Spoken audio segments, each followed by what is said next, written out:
అధ్యాయము ఆదికాండము 10వ అధ్యాయము మొదటి నుండి కొన్ని వచనములు చదువుకుందాం. ఆదికాండము 10వ అధ్యాయము మొదటి నుండి కొన్ని వచనములు. ఇది నోవాహు కుమారుడగు షేము, హాము, యాఫేతు అను వారి వంశావళి. జలప్రళయం తరువాత వారికి కుమారులు పుట్టిరి. యాఫేతు కుమారులు గోమెరు, మాగోగు, మాదయి, యావాను, తూబాలు, మెషకు, తీరసు అనువారు. గోమెరు కుమారులు అష్కనజు, రీఫతు, తిగొర్మా అనువారు. యావాను కుమారులు ఎలీషా, తర్షీషు, కిత్తీము, దాదోనీము అనువారు. వీరి నుండి సముద్ర తీరమందుండిన జనములు వ్యాపించెను. వారి వారి జాతుల ప్రకారం, వారి వారి భాషల ప్రకారం, వారి వారి వంశముల ప్రకారం ఆయా దేశములలో వారు వేరైపోయిరి. హాము కుమారులు కూషు, మిస్రాయిము, పూతు, కానాను అనువారు. 20వ వచనం. వీరు తమ తమ వంశముల ప్రకారం, తమ తమ భాషల ప్రకారం, తమ తమ దేశములను బట్టి, జాతులను బట్టి హాము కుమారులు. 31వ వచనం. వీరు తమ తమ వంశముల ప్రకారం, తమ తమ భాషల ప్రకారం, తమ తమ దేశములను బట్టి, తమ తమ జాతులను బట్టి షేము కుమారులు. 32. వారి వారి జనములలో వారి వారి సంతతుల ప్రకారము నోవాహు కుమారుల వంశావళి ఇవే. జల ప్రవాహం గతించిన తరువాత వీరి నుండి జనములు భూమి మీద వ్యాపించెను. 11వ అధ్యాయము. భూమి అందంతటా ఒక్క భాష, ఒక్క పలుకును ఉండెను. వారు తూర్పున ప్రయాణమై పోవుచుండగా షీనారు దేశమందు ఒక మైదానము వారికి కనబడెను. అక్కడ వారు నివసించి, మనం ఇటుకలు చేసి బాగుగా కాల్చుదము రండని ఒకరితో ఒకడు మాట్లాడుకొనిరి. రాళ్లకు ప్రతిగా ఇటుకలను, అడుసునకు ప్రతిగా మట్టి కీలును వారికి ఉండెను. మరియు వారు, మనం భూమి అందంతటా చెదిరిపోకుండా ఒక పట్టణమును, ఆకాశమునంటూ శిఖరము గల ఒక గోపురమును కట్టుకొని పేరు సంపాదించుకుందాము రండని మాట్లాడుకొనగా యెహోవా నరుల కుమారులు కట్టిన పట్టణమును, గోపురమును చూడ దిగి వచ్చెను. అప్పుడు యెహోవా, ఇదిగో జనము ఒక్కటే, వారందరికీ భాష ఒక్కటే, వారు ఈ పని ఆరంభించి ఉన్నారు. ఇక మీదట వారు చేయదలుచు ఏ పని అయినను చేయకుండా వారికి ఆటంకం ఏమీ నుండదు. గనుక మనం దిగిపోయి వారిలో ఒకని మాట ఒకనికి తెలియకుండా అక్కడ వారి భాషను తారుమారు చేయదుము రండని అనుకొనెను. అలాగు యెహోవా అక్కడ నుండి భూమి అందంతటా వారిని చెదరగొట్టెను. గనుక వారు ఆ పట్టణమును కట్టుట మానిరి. దానికి బాబేలను పేరు పెట్టిరి. ఎందుకనగా అక్కడ యెహోవా భూజనులందరి భాషను తారుమారు చేసెను. అక్కడ నుండి యెహోవా భూమి అందంతటా వారిని చెదరగొట్టెను. అదేవిధంగా ప్రకటన గ్రంథం 11వ అధ్యాయము 7వ వచనం చదువుకుందాం. ప్రకటన గ్రంథం 11వ అధ్యాయము 7వ వచనం. వారు సాక్ష్యము చెప్పుట ముగింపగానే అగాధములో నుండి వచ్చు క్రూర మృగము వారితో యుద్ధము చేసి జయించి వారిని చంపును. వారి శవములు ఆ మహాపట్టణ సంత వీధుల్లో పడి ఉండును. వానికి ఉపమాన రూపముగా సొదొమ అని, ఐగుప్తని పేరు. అచ్చట వారి ప్రభువు కూడా సిలువ వేయబడెను. మరియు ప్రజలకు, వంశములకును, ఆయా భాషలు మాట్లాడు వారికి, జనములకును సంబంధించిన వారు 3 దినములున్నర వారి శవములను చూచుచు వారి శవములను సమాధిలో పెట్టనీయరు. ఈ 2 ప్రవక్తలు భూనివాసులను బాధించినందున భూనివాసులు వారి గతి చూచి సంతోషించుచు, ఉత్సహించుచు ఒకరినొకడు కట్టణములు పంపుకొందురు. అయితే ఆ 3 దినములున్నరైన పిమ్మట దేవుని యొద్ద నుండి జీవాత్మ వచ్చి వారిలో ప్రవేశించెను. గనుక వారు పాదములు ఊని నిలిచిరి. వారిని చూచిన వారికి మిగుల భయము కలిగెను. అప్పుడు ఇక్కడికి ఎక్కిరండని పరలోకం నుండి ఒక గొప్ప స్వరము తమతో చెప్పుట వారు విని మేఘారూఢులై పరలోకమునకు ఆరోహణమైరి. వారు పోవుచుండగా వారి శత్రువులు వారిని చూచిరి. పరిశుద్ధుడా, జీవం కలిగిన దేవా, జీవాధిపతి, స్తోత్రములు తండ్రి, వందనములు యేసయ్య. ఈ రీతిగా ప్రభా మరొక్కసారి మీ పరిశుద్ధ గ్రంథంలో నుండి కొన్ని వాక్యలేఖనాలు చదవటానికి గాను ప్రభా నీవు కృప చూపించిన దేవుడవయ్య నావు తండ్రి. అయితే మేము వాక్యలేఖనాలు చదవగలిగిన వారముగా మాత్రమే ఉన్నాము కానీ ప్రభువా యేసయ్య, ఈ వాక్యలేఖనాలు విరిచి మాకు వడ్డించవలసిన వాడు నీవే అయి ఉన్నావు మా గొప్ప దేవుడా. ప్రభువా యేసయ్య, నీవే ప్రభువా మా మధ్యకు దిగి వచ్చినందుకు స్తోత్రములు తండ్రి. ఈ బలిపీఠం యొద్ద నిలబడినందుకు స్తోత్రములు తండ్రి. నన్ను వెనక్కి నెట్టి నీవు ముందుకు వచ్చినందుకు స్తోత్రములు ప్రభా. కూడి వచ్చిన మా అందరితో నీవే మాట్లాడుచున్నందుకు వందనములు తండ్రి.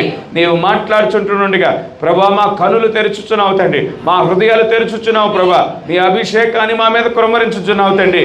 ప్రభా మీ నిత్య జీవపు మాటలు మా అంతరంగాలలో నాటబడి ప్రభా నూరంతలుగా ఫలించగలుగుటకు తండ్రి నీవే సహాయము దయచేయుచున్నందుకు వందనములు చెల్లించుకుంటూ ఈ చిన్న ప్రార్థన ప్రభు అయిన యేసుక్రీస్తు నామములో అడిగి వేడుకొంచున్నాము. ఆమేన్. దయచేసి కూర్చోండి. అన్ని నామముల కన్నా ఉన్నతమైన నామము, ప్రశస్తమైన నామము ప్రభు అయిన యేసుక్రీస్తు తన ఘనమైన నామానికి మహిమ కలుగును గాక. కూడి వచ్చిన సంఘానికి నా శుభములు. ఈ రీతిగా మరొక్కసారి దేవుని యొక్క మహాకృపను బట్టి మనమంతా దేవుని సన్నిధానానికి నడిపించబడ్డాము. ఈ రీతిగా మన హృదయాలు తెరిచి మన స్వరాలు విప్పి మన దేవుని స్తుతించుకోవటానికి గాను, ఆరాధించుకోవటానికి గాను, మరొక్కసారి ఆయన నిత్య జీవపు మాటలు వినటానికి గాను దేవుడు కృప చూపించున్నాడు. అటువంటి కృప చూపించిన మన దేవునికే మహిమ కలుగును గాక. ఆమేన్. గమనించండి, ఈ 27వ తారీఖున, ఈ నెల 27వ తారీఖు ఆఖరి శనివారం అయి ఉన్నది. మరి ఆల్ నైట్ ప్రేయర్ ఉంటుంది. మరి రాత్రి 9 గంటల నుండి ఉదయం 4 గంటల వరకు మరి 27వ తారీఖున ఆల్ నైట్ ప్రేయర్ ఉంటుంది. దయచేసి గమనించవలసిందిగా కోరుతా ఉన్నాను. మరి ఏ ఒక్కరు మిస్ కాకోకుండా మరి ఆల్ నైట్ ప్రేయర్లో ప్రతి ఒక్కరూ మరి పాల్పంపులు పొందుకొని మరి దేవుని యొక్క దీవెనలు, ఆశీర్వాదాలు మీరును మీ కుటుంబాలు పొందుకోవాల్సిందిగా ప్రభు నామం పేరిట మనవి చేస్తూ ఉన్నాను. ఈ ఉదయకాల సమయంలో సమాచార వ్యవస్థ అనే అంశం మీద మాట్లాడాలని ఆలోచన కలిగి ఉన్నాను. సమాచార వ్యవస్థ అనే అంశం మీద మాట్లాడాలని ఆలోచన కలిగి ఉంటుండగా దేవుడే తన యొక్క ఆలోచనలు మన మధ్యన వ్యక్తపరచునుగాక. ఆమేన్. ఇక్కడ మనం చదివిన ఈ వాక్య లేఖనాన్ని గమనించండి. ఆదికాండము 11వ అధ్యాయము 6వ వచనాన్ని గమనించండి.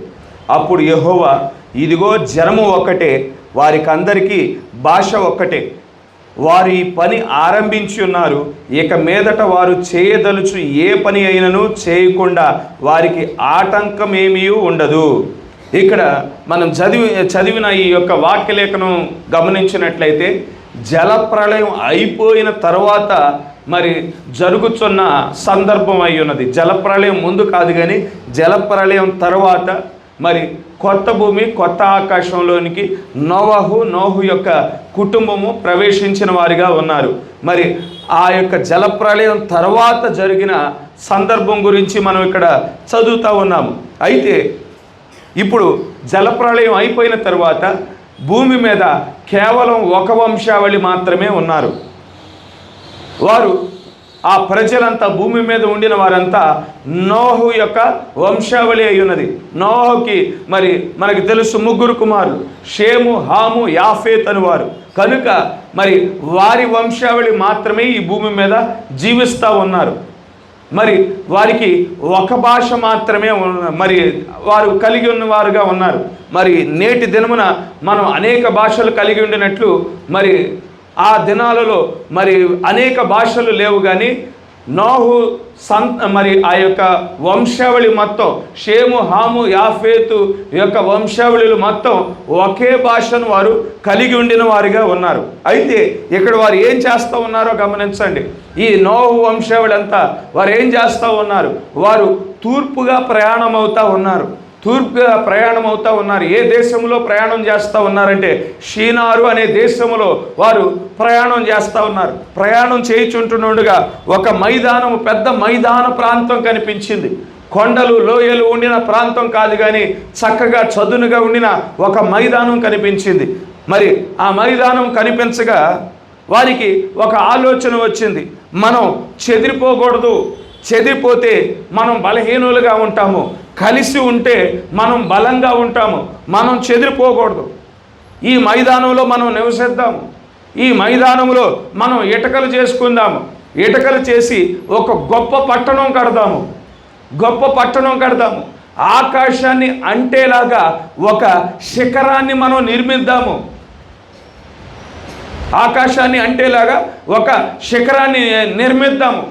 మనం పేరు తెచ్చుకుందాము అనే ఒక ఆలోచన ఈ ప్రజలకు రావటం మనం చూడగలుగుతూ ఉండినాం. ఇక్కడ వీరు ఎటువంటి ప్రజలై అంటే వారు ఒక గురి కలిగిన ప్రజలుగా ఉన్నారు, పేరు సంపాదించుకోవాలని, ఐక్యత కలిగి ఉండి బలము కలిగి ఉండాలని కోరుకుంటున్న ప్రజలుగా ఉన్నారు. వారు మరి పేరు సంపాదించుకోవాలని ఒక ఆలోచనను బట్టి వారు ఐక్యపరచబడిన ప్రజలుగా కనిపిస్తూ ఉన్నారు. వారు కలిగి ఉండిన ఆలోచన ఏంటి? పేరు సంపాదించుకోవాలి. వారు కలిగి ఉండిన ఆలోచన ఏంటి? ఒక గొప్ప పట్టణం కట్టాలి. వారు కలిగి ఉండిన ఆలోచన ఏమిటి? వారు బలమైన ప్రజలుగా ఉండాలి, బలహీనముగా ఉండకూడదు. ఆ ఒక్క ఆలోచన చేత ప్రజలందరూ ఐక్యపరచబడ్డారు. చెదిరిపోవటానికి అవకాశం లేదు. ఒకసారి ఆ ఆలోచన ప్రజలందరి మధ్యన వ్యక్తపరచగా ప్రజలందరూ ఆ ఆలోచనకి కనెక్ట్ అయిపోయారు. ఎందుకంటే వారందరికీ ఒకే భాష కాబట్టి, వారందరూ ఒకే భాష కలిగి ఉండున్నారు కనుక వారి మధ్యన వచ్చిన ఆలోచనను బట్టి వారంతా ఐక్యపరచబడిన వారిగా ఉండినారు.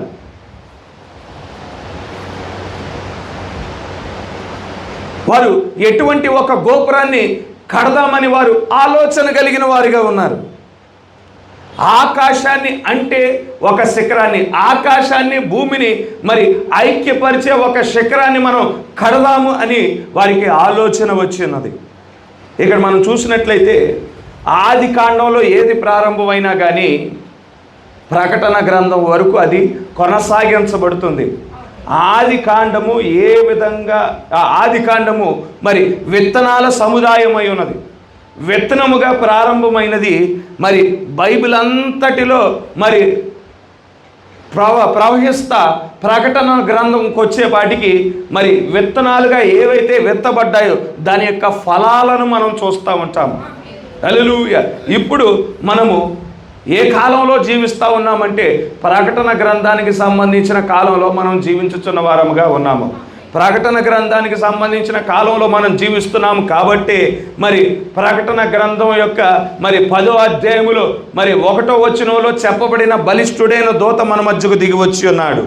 మనం ప్రకటన గ్రంథ కాలంలో మనం జీవిస్తూ ఉన్నాం కాబట్టి మరి ఆ బలిష్ఠుడైన దూత దిగి వచ్చుచున్న ఆ కాలములో మరి ప్రకటన 10:7 ఈ కాలపు వర్తమానికుడు మన మధ్యకి పంపించబడ్డాడు. హల్లెలూయా. ఆ వర్తమానికుని ద్వారా మనకి ఏమి ఇవ్వబడి ఉన్నది? తెరవబడిన పుస్తకం ఇవ్వబడి ఉన్నది. హల్లెలూయా. ప్రకటన 10:8 మరి ఆ తెరవబడిన పుస్తకం ఎవరికి ఇవ్వబడిందంటే యోహానుకి ఇవ్వబడి ఉన్నది. యోహాను ఎవరిని ప్రతిబింబిస్తూ ఉన్నాడు? వధువును ప్రతిబింబిస్తూ ఉండి ఉన్నాడు. కనుక ఆ ప్రకటన గ్రంథం నెరవేర్పు జరుగుతున్న కాలంలో మనం జీవిస్తూ ఉన్నాం. హల్లెలూయా. మనం ఇప్పుడు చూసిన ఈ వాక్య భాగము అది ఆది కాండంలో ప్రారంభమైంది. ఆది కాండంలో మనం ఒక ప్రజను, ఒక జాతిని చూస్తూ ఉన్నాము. వారందరూ ఒకే భాష కలిగిన వారుగా ఉన్నారు. మరి వారు ఒక ఆలోచనను బట్టి వారు ఐక్యపరచబడ్డారు. ఈనాడును అదే పరిస్థితులు ఈ కాలంలో నెలకొల్పబడతా ఉన్నాయి. ఈనాడు ఒకే ఆలోచనతో ఇప్పుడు ప్రపంచమంతా ఐక్యపరచబడతా ఉన్నాయి. ఒకే మతాన్ని తీసుకురావటానికి గాను మరి ఈనాడు మరి మత పెద్దలు ఆలోచన కలిగి ఉన్నారు. ఒకే మతాన్ని మరి ఆ యొక్క ఆలోచన బట్టే పోప్ ఏం చేస్తూ ఉన్నాడు? ప్రపంచ దేశాలను వెళ్ళి మరి కలుస్తూ ఉన్నాడు, తిరుగుతూ ఉన్నాడు. ప్రపంచ దేశాలను తిరుగుతూ ఉన్నాడు. ప్రపంచ దేశాలను తిరిగి మరి సమాధాన ఒప్పందం అనే ఒక ఒప్పందాన్ని మరి తీసుకువస్తూ ఉన్నాడు. కొన్ని రోజుల క్రితం పోపు మరి యెరూషలేము ప్రాంతాన్ని దర్శించాడు. యెరూషలేం ప్రాంతంలో ఒక మీటింగ్ ఏర్పాటు చేశాడు. ఆ మీటింగ్లో మరి క్రైస్తవ మత పెద్దలను సమావేశపరిచాడు. ఆ మీటింగ్లో యూదుల మత పెద్దలను సమావేశపరిచాడు. ఆ యొక్క మీటింగ్లో మహమ్మదీయులను మరి ఆ యొక్క ముస్లిం యొక్క మత పెద్దలను సమావేశపరిచాడు. వారందరినీ సమావేశపరిచి మరలా ఈ యొక్క యెరూషలేములో మనం 2033 సంవత్సరంలో మనమంతా సమావేశమవుదాం. 2033 సంవత్సరం నాటికి మరి యేసుక్రీస్తు వారు పరలోకానికి ఆరోహణమై 2000 సంవత్సరాలు గడిచిపోతాయి. కనుక 2033 సంవత్సరంలో మనమంతా మరలా ఈ యెరూషలేం పట్టణంలో సమావేశమవుతాము. మేడగది మీద ఏ విధంగా వారు ఐక్యత కలిగి ఉన్నారో ఆ విధంగా మనం ఐక్యత కలిగి సమావేశమవుదామని అక్కడ పోపు మాట్లాడటం మనం చూడగలుగుతూ ఉంటున్నాం. పోప్ యొక్క ఉద్దేశం ఏమిటి? ప్రపంచమంతా ఒకే మతాన్ని తీసుకురావటానికి మరి ఆలోచన కలిగిన వాడిగా ఉన్నాడు. ఆ ఆలోచనను మిగిలిన మతాలంతా సమ్మతించి మరి కార్యాచరణ జరిగించడం మనం చూస్తూ ఉన్నాము. ఒకే మతం మాత్రమే కాదు, ప్రపంచమంతా ఒకటే కరెన్సీ తీసుకురావాలని కూడా వారు ఆలోచన కలిగి ఉన్నారు. ప్రపంచ దేశాల మధ్యన ఇప్పుడు వ్యాపారం చేసుకోవాలి అంటే ఒక దేశం ఇంకో దేశం నుండి సరుకులు కొనాలన్నా, ఆయిల్ కొనాలన్నా మరి ప్రస్తుతానికి మనం ఏం వాడుతూ ఉన్నాము అంటే అమెరికా యొక్క డాలర్ వాడుతూ ఉన్నాము.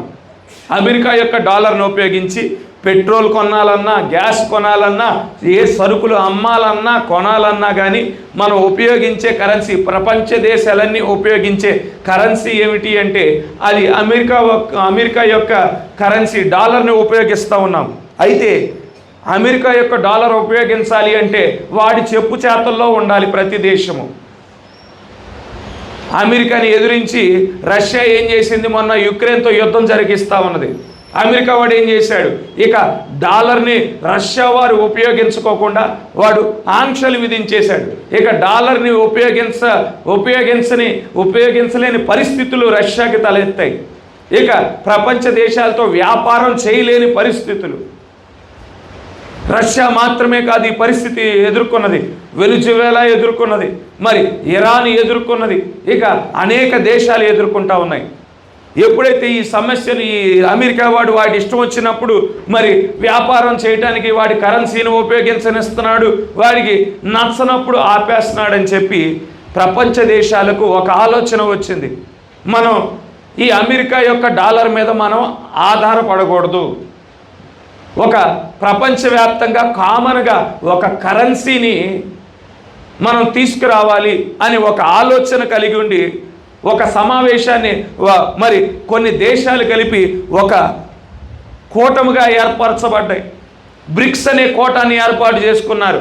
ఆ బ్రిక్స్ అనే కూటమిలో మరి ఎవరెవరు ఉన్నారంటే భారతదేశం ఉన్నది, చైనా ఉన్నది, రష్యా ఉన్నది, సౌత్ ఆఫ్రికా ఉన్నది, బ్రెజిల్ దేశం ఉన్నది. ఈ సమావేశం ఈ కూటమిగా ఏర్పడటానికి గల కారణం ఏమిటంటే ఒక కామన్ కరెన్సీ, మరి రూపాయి కాదు, లేదంటే చైనా వాడి యవాన్ కాదు, మరి రష్యా వాడి రూబెల్ కాదు, మరి సౌత్ ఆఫ్రికా యొక్క ర్యాండ్ కాదు, కానీ కామన్గా ఒక కామన్ కరెన్సీని తీసుకురావాలని వీరు కూటమిగా ఏర్పాటు చేశారు. దానికి దిశగా కార్యాచరణ జరగటం మనం చూడగలుగుతూ ఉన్నాం. ఒక పక్కన ఒకటే మతం గురించి అడుగులు వేయబడతా ఉన్నాయి, ఒక పక్కన మరి ఒకటే కరెన్సీ తీసుకురావాలని ఆలోచన కలిగి ఉన్నారు. అదేవిధంగా ప్రపంచవ్యాప్తంగా ఒకటే ప్రభుత్వం తీసుకురావాలని కూడా మరి అడుగులు ముందు వేయబడటం మనం చూడగలుగుతూ ఉండినాము. ఆది కాండంలో ఏ విధంగా ఒక ఆలోచనను బట్టి మరి ఆ యొక్క మనుషులంతా ఐక్యపరచబడ్డారో ఇక్కడ కూడా ఒక ఆలోచన ఉంది. ఒకటే మతం, ఒకటే కరెన్సీ, ఒకటే దేశము, ఒకటే ప్రభుత్వం ఏర్పాటు చేయబడాలని ప్రజలు ఐక్యపరచబడటం మనం చూస్తూ ఉండినాము.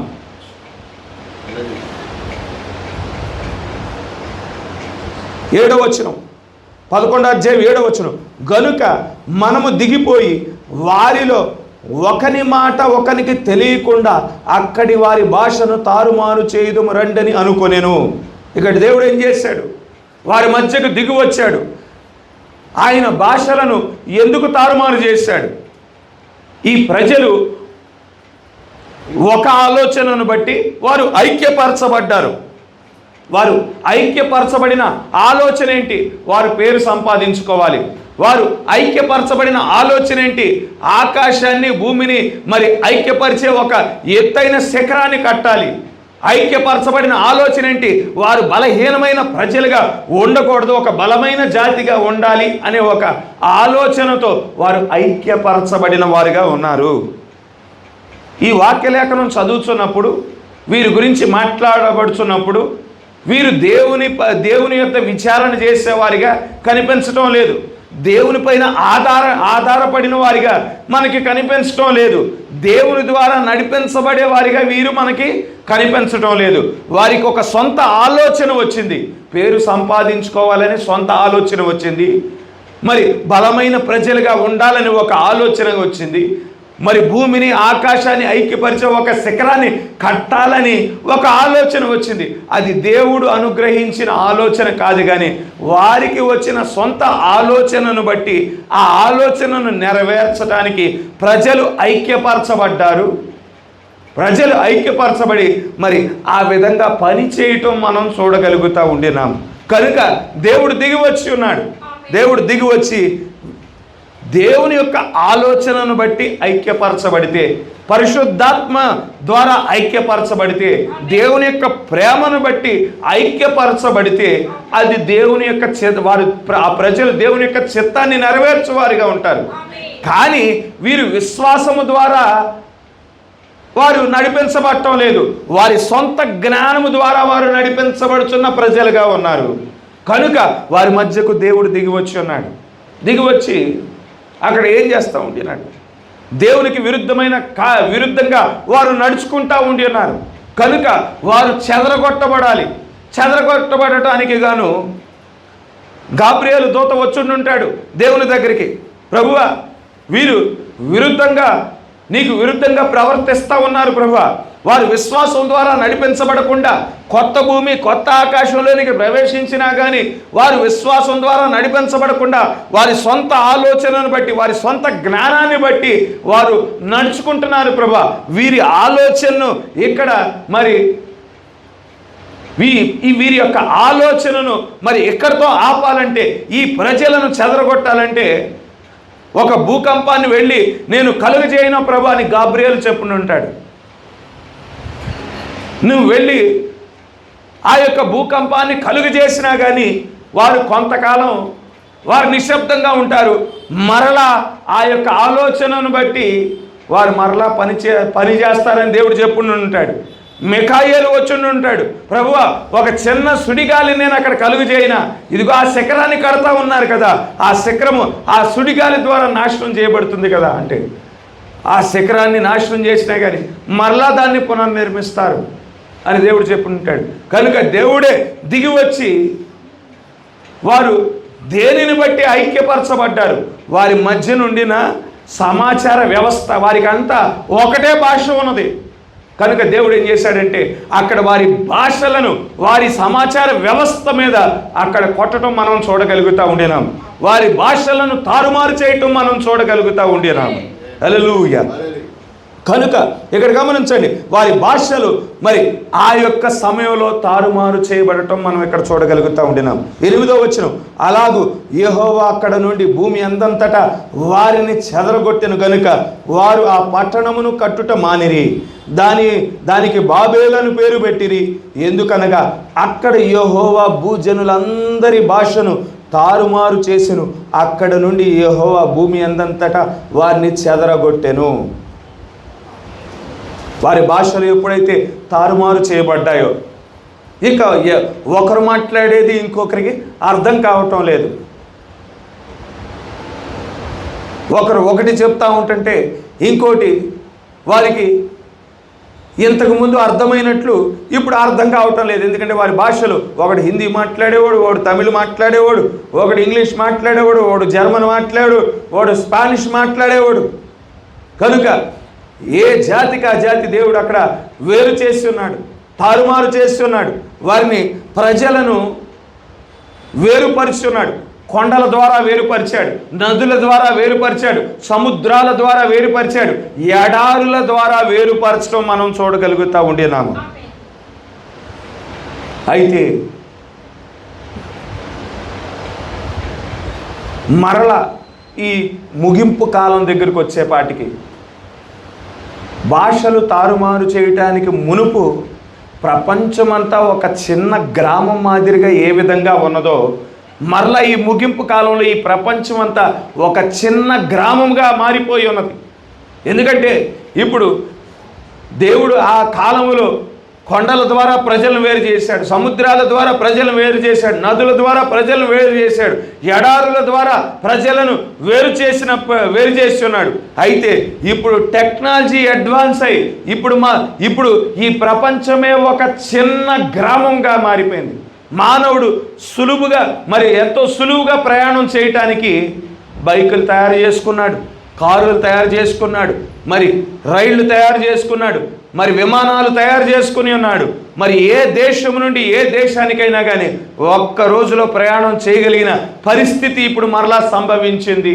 ప్రపంచ దేశాలలో ఏ ప్రజలతో మాట్లాడటానికైనా కానీ ఇప్పుడు కామన్గా ఇంగ్లీష్ భాష వచ్చేసింది. ఏ దేశానికి వెళ్ళినా కానీ మరి ఆ దేశానికి సంబంధించిన ప్రజలు ఇంగ్లీష్ మీడియంలో చదువుకుంటా ఉన్నారు. మరి ఇంగ్లీష్ భాష అనేది కామన్గా అయిపోయింది. ఒకవేళ ఇంగ్లీష్ భాషే రాలేదు అని అనుకోండి, ఇప్పుడు కొత్తగా కొన్ని వచ్చేసినాయి, కొన్ని పరికరాలు వచ్చేసినాయి. మనం మన భాషలో మాట్లాడితే మరి ఆ యొక్క పరికరాలే అవతలి వ్యక్తి యొక్క భాషలోనికి తర్జుమా చేసేసే పరికరాలు కూడా వచ్చేసినాయి. అవి పరికరాలే కాదు, మన ఫోన్లో చిన్న చిన్న యాప్లుగా వచ్చేసినాయి. ఆ యాప్ మన దగ్గర ఉంటే చాలు, మనం తెలుగులో మాట్లాడితే ఎదుటోడు ఇంగ్లీష్ వాడు అనుకోండి, ఇంగ్లీష్లోకి ట్రాన్స్లేట్ చేసే పరిస్థితులు వచ్చేసినాయి. ఇప్పుడు భాష అనేది మరి పెద్ద ప్రాముఖ్యతగా లేదు. మరి ప్రపంచవ్యాప్తంగా అందరూ ఇంగ్లీషు మరి కామన్గా నేర్చుకుంటున్న పరిస్థితులు.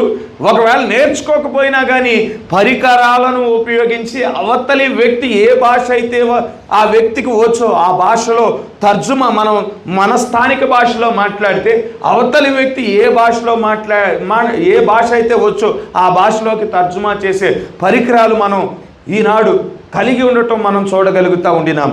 మరలా ఆ యొక్క బాబేలు గోపురం కట్టే రోజుల్లో పరిస్థితులు ఏ విధంగా ఉన్నాయో మరలా అదే పరిస్థితులు ఇప్పుడు సంభవించటం, ఇప్పుడు మరలా అవి రావటం మనం చూడగలుగుతూ ఉండినాము.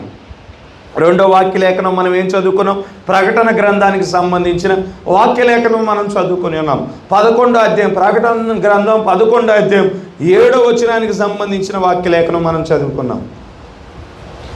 వారు సాక్ష్యము చెప్పుట ముగింపగానే అగాధములో నుండి వచ్చు క్రూర మృగము వారితో యుద్ధము చేసి జయించి వారిని చంపును. ఇది ఎవరి గురించి చెప్పబడిన వాక్యలేఖనమై ఉన్నది? ఇజ్రాయేలీల కొరకు మోషే పంపించబడతాడు. ఇజ్రాయేలీల కోసము ఏలియా పంపించబడనై ఉన్నాడు. మనకి ముగింపు కాలంలో ఏ విధంగా అయితే ఏలియా ఆత్మ కలిగిన వర్తమానికుడు పంపించబడ్డాడో అదేవిధంగా ఇజ్రాయేలీల కొరకు ఆఖరిసారిగా మోషే పంపించబడనై ఉన్నాడు, ఏలియా పంపించబడనై ఉన్నాడు. మన కోసం ఇప్పుడు పంపించబడిన మరి ఈ కాలపు వర్తమానికుడు విలియం మ్యారియన్ బ్రెన్హాం గారు, ఆయనే ఆఖరి వర్తమానికుడై ఉన్నాడు. యోహాను ప్రకటన గ్రంథం 1వ అధ్యాయంలో నేను మనుష్య కుమారుని పోలిన ఒకరిని చూచి తిని ఆయన చేతిలో 7 నక్షత్రములు కలిగి ఉన్నాడని చెప్తా ఉండినాడు. హల్లెలూయా. కనుక మరి ఈనాడు మనం పొందుకొనిన వర్తమానికుడు ఆయన 7వ వర్తమానికుడై ఉన్నాడు. ఆయనే 7వ నక్షత్రమై ఉన్నాడు. మరి దేవుని యొక్క 7వ కన్నై ఉన్నాడు. అన్యుల కొరకు పంపించబడిన ఆఖరి వర్తమానికుడు. ఈ వర్తమానికుని తర్వాత వేరొక వర్తమానికుడు అన్యుల కొరకు ఇవ్వబడ్డాడు. ఈ వర్తమానం తర్వాత అన్యుల కొరకు వేరొక వర్తమానం లేదు. ఇదే అన్యుల కొరకు ఇవ్వబడిన ఆఖరి వర్తమానమై ఉన్నది. ఈ వర్తమానం మరి వధువు కొనిపోబడిన తరువాత ఇక సువార్త ప్రకటించబడటం అన్యుల కొరకు ఆగిపోద్ది. అన్యులకు పరిశుద్ధాత్మ ఇవ్వబడటం ఆగిపోతుంది. సువార్త ఎవరి వైపు తిరుగుతుందంటే యూదుల వైపు తిరుగును. యూదుల్లో నుండి, ఇజ్రాయిల్లో నుండి గుడ్డితనం తీసివేయబడే సమయం వస్తుంది. అప్పుడు వారికి మోషే ఆత్మ కలిగిన వ్యక్తి పంపించబడతాడు.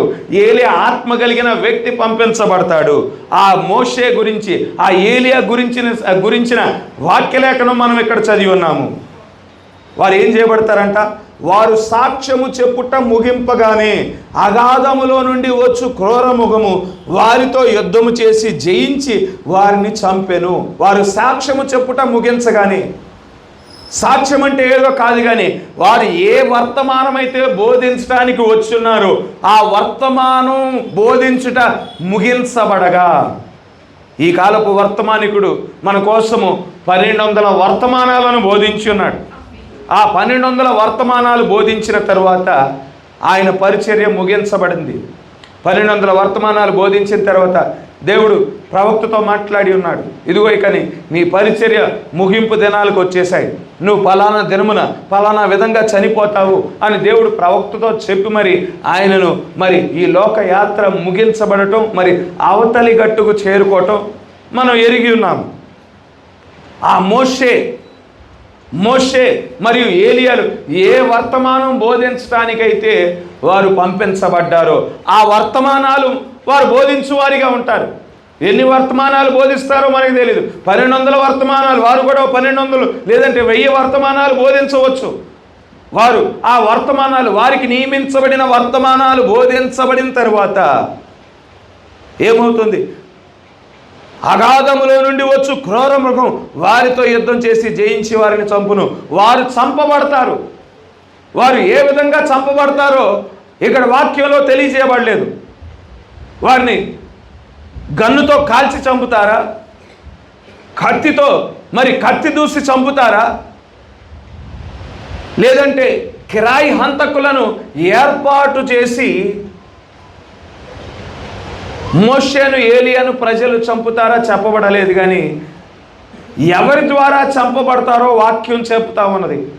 ఎవరు చంపుతారో, ఎవరు ప్రజలను పురమాయిస్తారో ఇక్కడ చెప్పబడటం మనం చూడగలుగుతూ ఉండినాం. ఆ క్రూర మృగము, అగాధములో నుండి వచ్చు క్రూర మృగము ద్వారా వారు చంపబడతారు. క్రూర మృగం ఏదో కాదు కానీ రోమా శక్తి అయి ఉన్నది. హల్లెలూయా. ఆ రోమా శక్తి ద్వారా వారు చంపబడతారు. 8వ వచనం, వారి శవములు ఆ మహాపట్టణపు సంత వీధుల్లో పడి ఉండును, వానికి ఉపమాన రూపముగా సొదొమనియు ఐగుప్తనియు పేరు, అచ్చట వారి ప్రభువు కూడా సిలువ వేయబడెను. ఇక్కడ స్పష్టంగా ఎక్కడ చంపబడతారో స్పష్టంగా లొకేషన్ ఇవ్వబడింది. మోషే మరియు ఏలియాలు చంపబడతారు అని వాక్యంలో స్పష్టంగా చెప్పబడుతుంది. ఎప్పుడు చంపబడతారు? వారు వర్తమానాలు, వారికి నియమించబడిన వర్తమానాలు బోధించబడిన తరువాత వారు చంపబడతారు. చంపబడే ప్రాంతం ఏమిటి? వారి ప్రభువు ఎక్కడైతే చంపబడ్డాడో, వారి ప్రభు ఎవరు? ప్రభు అయిన యేసుక్రీస్తు వారై ఉన్నారు. ఆయన ఎక్కడ సిలువ వేయబడ్డాడు? యెరూషలేము పట్టణంలో సిలువ వేయబడ్డాడు. ఏ యెరూషలేము పట్టణంలో అయితే యేసుక్రీస్తు వారు సిలువ వేయబడ్డాడో అక్కడే ఇజ్రాయేలీల కొరకు పంపించబడిన మోషే చంపబడతాడు. ఇజ్రాయేలీల కొరకు పంపబడిన ఏలియా చంపబడతాడనే విషయాన్ని మనం ఇక్కడ గుర్తించవలసిన వారమై ఉన్నాం. అయితే వారు చంపబడిన తరువాత వారి యొక్క దేహములు ఆ యొక్క పట్టణపు వీధుల్లోనే ఉంచబడతాయి. మరియు ఆ ప్రజలకును వంశములకును ఆయా భాషలు మాట్లాడు వారికి జనములకును సంబంధించిన వారు 3 దినములున్నర వారి శవములను చూచుచు వారి శవములను సమాధిలో పెట్టనీయరు. వారు చంపబడిన తరువాత గమనించండి, వారి దేహాలను సమాధిలో పెట్టనివ్వరు. ప్రపంచవ్యాప్తంగా ప్రజలందరూ వారి దేహాలను చూస్తారు. 3.5 దినముల పాటు వారి దేహాలను వీధిలోనే పడి ఉండుట చూస్తారు. ప్రపంచవ్యాప్తంగా ఎలా చూస్తారండి అంటే, ఈనాడు మనకుండిన టెక్నాలజీతో ఏ దేశంలో ఏం జరిగినా కానీ మనం ఇంట్లో నుండే చూడవచ్చు. అది వార్తా ఛానల్ ద్వారా చూస్తారు ప్రజలు. వారి దేహాలు వీధుల్లో పడి ఉండటం వార్తా ఛానల్ ద్వారా చూస్తారు, యూట్యూబ్ ఛానల్ ద్వారా చూస్తారు, ఫేస్బుక్ వీడియోల ద్వారా చూస్తారు, ఇన్స్టాగ్రామ్ వీడియోల ద్వారా చూస్తారు. ప్రపంచవ్యాప్తంగా మోషే చంపబడటం, ఏలియా చంపబడటం, వారి దేహాలు ఆ యొక్క 3.5 దినములు వీధుల్లో పడి ఉండటాన్ని ప్రపంచవ్యాప్తంగా ప్రతి జాతి ప్రజలు చూస్తారనే విషయాన్ని మనం గుర్తించవలసిన వారమైనాం. ఏ జాతి ప్రజలైతే, ఏ ప్రజలైతే ఆది కాండంలో చెదరగొట్టబడ్డారో వారి యొక్క వంశముల వారు చెదరగొట్టబడిన ప్రజలు ప్రపంచవ్యాప్తంగా ఆ యొక్క ఆది కాండంలో ప్రజలు చెదరగొట్టబడ్డారు. కొంతమంది అమెరికా దేశానికి చెదరగొట్టబడ్డారు, కొంతమంది ఆఫ్రికా దేశానికి చెదరగొట్టబడ్డారు, కొంతమంది యూరోప్ దేశాలకు చెదరగొట్టబడ్డారు, కొంతమంది ఇటు భారతదేశం చైనాకు చెదరగొట్టబడ్డారు, ఆస్ట్రేలియాకు చెదరగొట్టబడ్డారు. మరి ఆది కాండంలో ఎవరైతే చెదరగొట్టబడ్డారో వారు వ్యాప్తి చెందారు. వ్యాప్తి చెంది ఈ ముగింపు కాలానికి వచ్చేపాటికి చెదరగొట్టబడిన ఆ ప్రజలే ఇప్పుడు ముగింపు కాలంలో చనిపోయిన మోషే దేహాన్ని, చనిపోయిన ఏలియా దేహాన్ని వారు లైవ్లో చూచేవారిగా ఉంటారు. 10వ వచనం, ఈ ఇద్దరు ప్రవక్తలు భూనివాసులను బాధించినందున భూనివాసులు వారి గతి చూచి సంతోషించుచు ఉత్సాహించుచు ఒకరినొకడు కట్టణములు పంపుకొందురు. ఈ ఇద్దరు ప్రవక్తలు ఏం చేశారు? భూనివాసులను బాధించినందున. ఎందుకు బాధించారు ఈ ఇద్దరు ప్రవక్తలు? వీరు ఒక వ్యక్తి ఏమో మోషే ఏ ఆత్మ అయితే కలిగి ఉన్నాడో ఒక వ్యక్తి మీద అదే మోషే ఆత్మ ఉండనై ఉన్నది, ఇంకో వ్యక్తి మీద ఏలియా ఆత్మ ఉండనై ఉన్నది. మోషే యొక్క పరిచర్యను గమనించండి, ఏలియా యొక్క పరిచర్యను గమనించండి. ఏలియా ఏం చేశాడు? పాత నిబంధనలో ఉండిన ఏలియా ఏం చేశాడు? పడిపోయిన బలిపీఠాన్ని తిరిగి కట్టే పరిచర్యను కలిగి ఉన్నాడు. హల్లెలూయా. మరి యెజబెలు యొక్క మతాన్ని మరి ఖండించేవాడిగా ఉండి ఉన్నాడు, విగ్రహారాధన ఖండించేవాడిగా ఉన్నాడు, నిజ దేవుడు ఎవరో నిరూపించే పరిచర్యను కలిగిన వాడిగా ఉండి ఉన్నాడు. ఆనాడు మరి బయలు యొక్క ప్రవక్తలను కర్మేలు పర్వతం మీదకి ఏలియా పిలిపించాడు. మరి అహాబును ఆ కర్మేలు పర్వతం మీదకి పిలిపించున్నాడు, ఇజ్రాయేలు ప్రజలను కర్మేలు పర్వతం మీదకి పిలిపించి ఉన్నాడు. ఎక్కడే తేలిపోవాలి నిజ దేవుడు ఎవరో. ఎందుకంటే వారంతా ఆ యొక్క యెజబెలు తీసుకొచ్చిన విగ్రహారాధనను వారు అంగీకరించారు. వారు కూడా బయల్జెబూబును ఆరాధన చేయుచున్న వారిగా ఉండి ఉన్నారు. మరలా ఏలియా వచ్చేపాటికి, మోషే వచ్చేపాటికి ప్రజలందరూ మరి విగ్రహారాధన చేసే పరిస్థితుల్లోనే ఉంటారు. ఎందుకంటే మోషే మరియు ఏలియాలు వచ్చేపాటికి వధువు కొనిపోబడుతుంది. ఆమె మరి మహిమరాజ్యంలో ఉంటుంది. ఈ కాలపు వర్తమానికుణ్ణి తిరస్కరించిన వారే, ఈ కాలపు వర్తమానాన్ని తిరస్కరించిన వారే ఆ కాలములో ఉంటారు. ఈ వర్తమానాన్ని అంగీకరించిన వారంతా, ఈ వర్తమానాన్ని జీవించిన వారంతా మహిమరాజ్యంలోనికి ప్రవేశిస్తారు. ఎవరైతే ఈ వర్తమానాన్ని తిరస్కరిస్తూ ఉన్నారో పరిశుద్ధాత్మను తిరస్కరించే వారిగా ఉన్నారు. పరిశుద్ధాత్మను తిరస్కరించడం అంటే మృగం యొక్క ముద్రను అంగీకరించుడే. మృగం యొక్క ముద్రను అంగీకరించిన వారు మాత్రమే ఈ భూమి మీద ఉంటారు. అటువంటి పరిస్థితుల్లో ఏలియా మరి ఈ భూమి మీదకి వచ్చేవాడిగా ఉండినాడు. అప్పుడు రక్షణ పొందుకోవటానికి కేవలము ఎవరికి అవకాశం ఉంటుంది?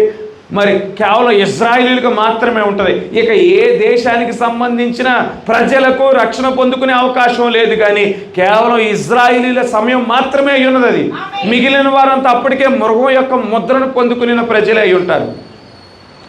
కనుక అటువంటి సమయంలో ఏలియా ఏం మాట్లాడుతూ ఉంటాడు? ప్రపంచవ్యాప్తంగా ప్రజలందరూ చేస్తున్న విగ్రహారాధనను ఆయన ఖండించే పరిచర్య, నిజమైన దేవుడు ఎవరని నిరూపించే పరిచర్యను కలిగి ఉండిన వాడిగా ఉన్నాడు. ఆయన మాటలను బట్టి మరి ప్రపంచవ్యాప్తంగా ప్రజలందరూ అభ్యంతరపరచబడతారు, వారు అవమానపరచబడతారు. వారు మరి వారి బోధ తప్పుడు బోధ అని చెప్పబడినప్పుడు వారి హృదయాలలో కోపం వస్తుంది, వారి హృదయాల్లో ద్వేషం వస్తుంది, వారి హృదయాల్లో ఈ యొక్క ఏలియా మీద అసూయ వస్తుంది. అది ఏలియా కలిగి ఉండే పరిచర్య. మోషే ఎటువంటి పరిచర్య కలిగి ఉన్నాడు? పాత నిబంధన కాలంలో దేవుని యొక్క ఆజ్ఞను అంగీకరించకపోతే మోషే ఏం చేశాడు? ఐగుప్తీయుల మీదకి 10 తెగుళ్ళు రప్పించిన వాడిగా ఉండి ఉన్నాడు. హల్లెలూయా. ఆయన నీటిని రక్తంగా మార్చాడు. ఐగుప్తీయుల మీదకి మరి కప్పలు రప్పించాడు, మిడతలు రప్పించాడు, ఈగలు రప్పించాడు, పేళ్లు రప్పించాడు, వడగండ్ల వానను కురిపించి ఉన్నాడు. మరి ఐగుప్తీయుల మీదకి మరి వ్యాధులు రప్పించాడు. మరి ఐగుప్తీయుల యొక్క మందలు మొత్తపడ్డాయి. మరి 3 రోజుల పాటు కటికమైన చీకటి, ఆఖరికి సంహారపు దూత రావటం మనం చూడగలుగుతూ ఉండినాము. మోషే పాత నిబంధన కాలంలో ఎటువంటి పరిచర్య అయితే కలిగి ఉన్నాడు, అదే పరిచర్య ఇశ్రాయేలు మధ్యన కూడా కలిగి ఉండనై ఉన్నాడు. హల్లెలూయా. మరి ఎవరైతే దేవుని యొక్క ఆజ్ఞను అంగీకరించరో వారి మీద తెగుళ్ళు కృమ్మరించబడతాయి. హల్లెలూయా. వారు వ్యాధులతో మొత్తబడతారు. ప్రపంచ దేశాలలో మరి శ్రమలు ప్రారంభమవుతాయి. మోషే ద్వారా మరి కురిపించబడిన తెగుళ్ళు ప్రారంభమవుతాయి. ప్రపంచ దేశాలంతా మరి మోషే కలుగజేసిన తెగుళ్ళు బట్టి బాధించబడతారు. మోషే కలిగించిన శ్రమలను బట్టి వారు శోధించబడతారు. కనుక ఒక ప్రక్కన ఏలి అంటే ద్వేషం, ఒక ప్రక్కన మోషే అంటే విపరీతమైన ద్వేషము వారి హృదయాలలో కలిగి ఉండటాన్ని బట్టి ఎప్పుడైతే మోషే చంపబడతాడో, ఎప్పుడైతే ఏలియా చంపబడతాడో వారు చనిపోయిన విధానాన్ని బట్టి వారు సంతోషించేవారుగా ఉన్నారు.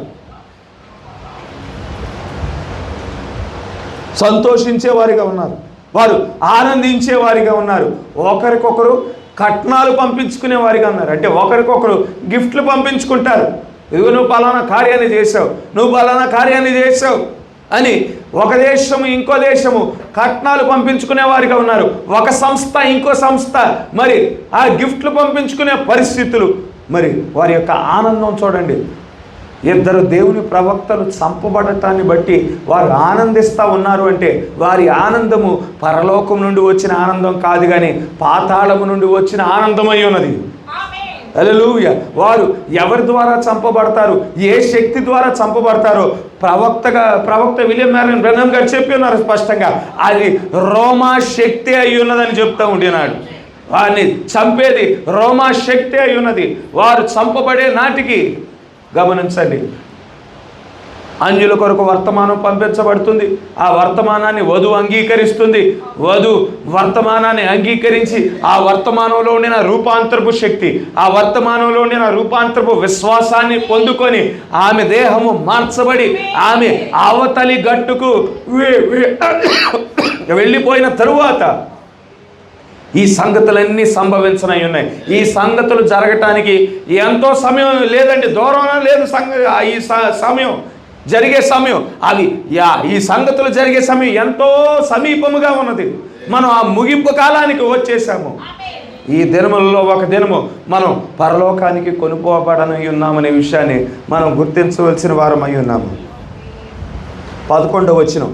అయితే ఈ 3 దినములున్నారైన పిమ్మట దేవుని యొద్ద నుండి జీవాత్మ వచ్చి వారిలో ప్రవేశించెను గనుక వారి పాదములు ఊని నిలిచిరి. వారిని చూచిన వారికి మిగుల భయము కలిగెను. 3.5 దినముల పాటు ప్రపంచ దేశాలలో ఉండిన ప్రజలందరూ చనిపోయిన మోషే దేహము, చనిపోయిన ఏలియా దేహాన్ని వారు చూచారు. టీవీలో లైవ్లో చూశారు. ఆ దేహం 3 రోజుల నుండి ఈ దేహాలు మరి వీళ్ళు ప్రవక్తలు అన్నారు, మరి ఈ రీతిగా మరి వీళ్ళని సమాధి చేసే నాదుడే లేకుండా పోయాడు అని నవ్వుకున్నారు, సంతోషించారు. 3.5 దినముల పాటు. 3.5 దినములైన తర్వాత వారు దేవుని జీవాత్మ ద్వారా నింపబడటాన్ని బట్టి మోషే మరియు ఏలియాలు వారు మరణము నుండి లేవనెత్తబడిన వారిగా ఉండి ఉన్నారు. హల్లెలూయా. వారు లేవనెత్తబడటాన్ని మరలా ఏ ప్రజలైతే వారు చచ్చిపడి ఉండటాన్ని చూసి ఉన్నారో అదే ప్రజలు ఇప్పుడు వారు లేపబడటాన్ని చూసేవారిగా ఉన్నారు. మరలా అదే న్యూస్ ఛానల్ ద్వారా చూస్తూ ఉన్నారు, మరలా అదే యూట్యూబ్ ఛానల్ ద్వారా చూస్తూ ఉన్నారు, ఫేస్బుక్ వీడియోల ద్వారా మరి ఇన్స్టాగ్రామ్ వీడియోల ద్వారా వారు చూస్తున్న వారిగా ఉండి ఉన్నారు. చూచి వారు అనుకుంటూ ఉండుంటారు, ఇదేం ఫేక్ వీడియో కాదు కదా, ఇదేం ఏఐ వీడియో కాదు కదా, ఇది నిజమైన వీడియోనేనా, నిజంగానే వీరు లేచారా, లేదంటే ఇది ఫేక్ వీడియోనా అని కొంత ఇన్వెస్టిగేషన్ చేస్తారు. ఇన్వెస్టిగేషన్ చేసినప్పుడు అది ఫేక్ వీడియో కాదు, నిజంగానే ఏలియా లేచి ఉన్నాడు, నిజంగానే మోషే లేచి ఉన్నాడని వారు తెలుసుకుంటారు. ఇలా మరణం నుండి లేవనెత్తబడటం యేసుక్రీస్తు వారు మరి ఆయన మరణించినప్పుడు మాత్రమే కదా జరిగి ఉన్నది. ఆయన మాత్రమే మరణము నుండి లేపబడ్డాడు కదా. మరలా వీరి ఎడల ఏ విధంగా జరిగింది అని వారి హృదయాలలో భయం ప్రారంభమైపోతుంది, వారి హృదయంలో మరి బెరుకు ప్రారంభమైపోతుందనే విషయాన్ని మనం ఇక్కడ గుర్తించవలసిన వారమై ఉన్నాం.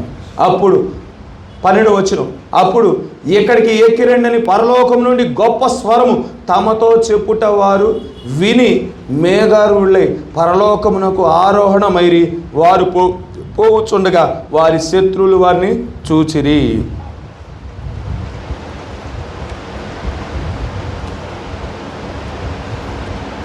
గమనించండి, ప్రవక్త ఒక మాట చెప్తా ఉన్నాడు 4th డైమెన్షన్ గురించి. మొదటి 3 పరిమాణాలు మనం జీవించే పరిమాణాలు అయి ఉన్నాయి. వెలుగు, సమయము, పదార్థము మనం జీవించే పరిమాణాలు, మొదటి 3 పరిమాణాలు. 4వ పరిమాణం సైన్స్, 5వ పరిమాణం పాతాళం, 6వ పరిమాణం పరిశుద్ధులు ఎదురు చూసే స్థలము, 7వ పరిమాణం దేవుడుండే పరిమాణమై ఉన్నది. 4వ పరిమాణం గురించి అంటే సైన్స్ గురించి మాట్లాడతా, సైన్స్ పరిమాణం, సైన్స్కి సంబంధించిన పరిమాణం మన కంటికి కనిపించని భౌతికమైన నేత్రాలకు కనిపించని పరిమాణం. మన కంటికి కనిపించడం లేదు అంటే అది లేదు అని కాదు. ఇదిగో ఇదే రూమ్లో ఫోన్ సిగ్నల్స్ ఉన్నాయి, ఇదే రూమ్లో టీవీ సిగ్నల్స్ ఉన్నాయి, ఇదే రూమ్లో రేడియో సిగ్నల్స్ ఉన్నాయి. మన కంటికి కనిపిస్తున్నాయా అంటే ఆ సిగ్నల్స్ ఏవి కనిపించడం లేదు. కానీ మనం చూడగలగటానికి గాను ఆ ఫోన్ సిగ్నల్స్ని ఫోన్ ఏం చేస్తుంది, ఆ ఫోన్ సిగ్నల్స్ని ఫోన్ తీసుకొని మనం చూడగలిగే విధంగా మరి ఒక వీడియో రూపంలో ఆ సిగ్నల్స్ని ఫోన్ ఏం చేస్తుంది, మారుస్తుంది. ఆ సిగ్నల్స్ని మార్చి మనం చూడగలిగే విధంగా ఒక వీడియో రూపంలోనూ, లేదంటే వినగలిగే విధంగా ఒక ఆడియో రూపంలోనూ, లేదంటే ఒక మెసేజ్, మరి ఒక మెసేజ్ రూపంగా అది మలచి మనం చూడగలిగే విధంగా అది తయారు చేస్తూ ఉన్నది. మనం చూడగలగటానికి భౌతికమైన ఈ నేత్రాల ద్వారా చూడటానికి ఒక పరికరం అవసరం. సైన్స్ పరిమాణానికి సంబంధించిన సంగతులు చూడటానికి ఒక పరికరం అవసరం, లేదంటే మనం ఆ యొక్క సిగ్నల్స్ని మనం చూడలేము అంటే అవి లేవు అని కాదు. కనుక ఈ పరిమాణం ఆదాము కాలంలోనే ఉన్నది, ఈ పరిమాణము ఏలియా కాలంలోనే ఉన్నది, ఈ పరిమాణము ఆ యొక్క మోషే కాలంలోనే ఉన్నది. కాకపోతే మానవుడు ఆ కాలంలో కనుగొనలేదు, ఈ కాలంలో కనుగొన్నవాడిగా ఉన్నాడు. అదేవిధంగా పాత నిబంధన కాలంలో ప్రవక్తలు వారు కలలు కనేవారు, పాత నిబంధన కాలంలో దర్శనాలు చూచేవారు, జరగనయ్యున్న కార్యాలు ముందుగానే ప్రజలకు చెప్పేవారు. ఫలానా ఫలానా ఫలానా సంగతి జరగనయ్యున్నది అని చెప్పేవారు. ప్రజలకి ఏమీ అర్థమయ్యేది కాదు. ఎలా చెప్పగలుగుతున్నాడు, జరగనయ్యున్న కార్యం ముందుగా ఎలా తెలుసుకున్నాడు అని ప్రజలకు తెలిసేది కాదు. అయితే ఈ కాలపు వర్తమానికుడు మరి ఈ ముగింపు కాలంలో ఆయన వచ్చి మరి ఈ యొక్క ఆలోచనను స్పష్టం చేయటం మనం చూడగలుగుతూ ఉండినాము. ఆయన స్పష్టంగా దేవుడు ఆయన 3 విధాలుగా తన ప్రజలతో ఆయన మాట్లాడువాడై ఉన్నాడు. ఆయన కమ్యూనికేషను 3 విధాలుగా చేయువాడై ఉన్నాడు. ఆయన తన సమాచారాన్ని తన ప్రజలకు తెలియచేయడానికి 3 మార్గాలు ఆయన ఎంచుకొని వాడిగా ఉండి ఉన్నాడు. ఆయన కమ్యూనికేషన్ సిస్టంలో మూడు విధానాలు ఉన్నాయి. మొదటిది ఆయన వాక్యము ద్వారా మాట్లాడువాడై ఉన్నాడు, రెండోది ఆయన కళల ద్వారా మాట్లాడువాడై ఉన్నాడు, మూడోది ఆయన దర్శనాల ద్వారా ఆయన మాట్లాడువాడై ఉన్నాడు. హల్లెలూయా. కనుక ఈ కాలపు వర్తమానికుడు వచ్చి మరి దేవుని యొక్క కమ్యూనికేషన్ వ్యవస్థను మరి వివరించినట్లు మనం చూడగలుగుతూ ఉంటున్నాం. వాక్యము ద్వారా మాట్లాడతాడు, కళల ద్వారా మాట్లాడతాడు, ఆయన మరి దర్శనాల ద్వారా మాట్లాడతాడు. దర్శనాలు ఒక వ్యక్తికి ఇవ్వబడాలి అంటే ఆ వ్యక్తి ప్రత్యేకమైన నిర్మాణం అయి ఉండాలి. అందరూ దర్శనాలు చూడరు, కానీ మరి ప్రవక్తలు మాత్రమే దర్శనాలు చూచువారై ఉన్నారు. హల్లెలూయా. ప్రత్యేకమైన నిర్మాణముగా ఉండాలి అని ప్రవక్త చెప్తా ఉండినాడు. ఎందుకంటే కళ వేరు, దర్శనం వేరు. కళ అంటే మనం నిద్రపోతుంటుండగా వచ్చేది కళ అయి ఉన్నది. దర్శనము అంటే మనం మెలకుగా ఉంటుండగానే మన ఎదురుగా ఆ యొక్క దేవుడు ఏదైతే మరి జరిగించనై ఉన్నాడో దానికి సంబంధించిన వీడియో మనకు చూపించువాడై ఉన్నాడు. హల్లెలూయా. ఆ దర్శనం ద్వారా ఏదో మనతో చెప్తా ఉండి ఉన్నాడు. మనం మెలకుగా ఉంటుండగానే అవి చూసే సంగతులనే దర్శనం అని అంటాము. అయితే ఆ దర్శనాలు చూడటానికి ప్రత్యేకమైన నిర్మాణం అయి ఉండాలి. కనుక మరి దేవుడు ఈ విధంగా తన ప్రజలతో మాట్లాడువాడిగా ఉంటాడు. మానవుడి యొక్క సమాచార వ్యవస్థ కూడా క్రమేపీ డెవలప్ అయింది. క్రమేపీ ఈ రోజుల్లో ఉండినట్లు కమ్యూనికేషన్ సిస్టమ్ పాత మరి నిబంధన కాలంలో ఈ విధంగా లేదు. కమ్యూనికేషన్ సిస్టమ్ దావీదు కాలంలో సమాచారం పాస్ చేయాలి, ఒక ఇన్ఫర్మేషన్ పాస్ చేయాలి అంటే ఏ విధంగా జరిగేది? 2 సమూయేలు గ్రంథంలో 18వ అధ్యాయములో దావీదు కుమారుడైన అబ్షాలోము దావీదుకి విరుద్ధంగా నిలబడతాడు. దావీదుకి విరుద్ధంగా నిలబడినప్పుడు దావీదు తన సైన్యాన్ని పంపిస్తాడు. 2 సమూయేలు గ్రంథం 18వ అధ్యాయంలో ఈ సంగతులు మనం చూడవచ్చు. ఒక ప్రక్కన దావీదు సైన్యము, ఇంకో ప్రక్కన మరి అబ్షాలోము సైన్యం ఉన్నారు. కనుక దావీదు తన యొక్క యోధులను అబ్షాలోముని ఎదుర్కోవటానికి గాను పంపిస్తాడు. అయితే తిరుగుబాటు చేసిన వారితో యుద్ధం చేయండి, వారిని చంపండి, కానీ అబ్షాలోము ఎంతైనా నా కుమారుడు కదా, అబ్షాలోము పట్ల కొంత కనికరాన్ని చూపించండి అని యోవాబుకు చెప్తాడు. అయితే యుద్ధం చేస్తారు. అబ్షాలోము పారిపోచుంటుండగా తన జుట్టు మరి చెట్ల కొమ్మలో ఇరుక్కొని మరి భూమికి పైన ఏలాడుతున్న పరిస్థితులు. యోవాబు వెళ్ళి అబ్షాలోమును చంపేస్తాడు. దావీదు చెప్పినా కానీ ఏమాత్రం వినకుండా నా రాజు మీదే నువ్వు మరి విరుద్ధంగా లేస్తావని అక్కడ దావీదు కుమారుడే అయినప్పటికీ అబ్షాలోమును యోవాబు చంపటం మనం చూడగలుగుతూ ఉండినాం. ఇక అబ్షాలోము చనిపోతాడు. అబ్షాలోము చనిపోయిన వార్త దావీదుకి తెలియచేయాలి. దావీదుకి తెలియచేయడానికి గాను కూషుని పిలిపిస్తాడు. కూషుని పిలిపించి ఇదిగో నువ్వు దావీదుకి వెళ్ళి సమాచారం తెలియచేయి అని చెప్పినప్పుడు కూషు వెళ్ళటానికి సిద్ధపడినప్పుడు మరి కూషుతో పాటు అహిమయస్సు కూడా వెళ్తాడు. ఇద్దరు ఏ విధంగా వెళ్తారు సమాచారం తెలియచేయటానికి? వారు సమాచారాన్ని పట్టుకొని వాళ్ళే స్వయంగా దావీదు యొద్దకు పరిగెత్తే సమాచార వ్యవస్థను వారు కలిగి ఉన్నారు. స్వయంగా ఒక మనిషి సమాచారం తెలియజేయవలసిన వ్యక్తి దగ్గరికి పరిగెత్తుకుంటా వారి సమాచారం తెలియజేసేంత వరకు వారు ఎక్కడా ఆగరు, వారు ఎవరితో మాట్లాడరు, వారు ఎవరి దగ్గర బస చేయరు, ఎవరి దగ్గర విశ్రాంతి తీసుకోరు. ఆ సమాచారం తెలియజేసేంత వరకు వారు ప్రయాణం చేస్తూనే ఉంటారు. చేసి ఆ యొక్క సమాచారాన్ని తెలియజేసిన తర్వాత అప్పుడు విశ్రాంతి తీసుకుంటారు. దావీదు కాలంలో సమాచార వ్యవస్థ, కమ్యూనికేషన్ సిస్టమ్ ఆ విధంగా ఉండేది.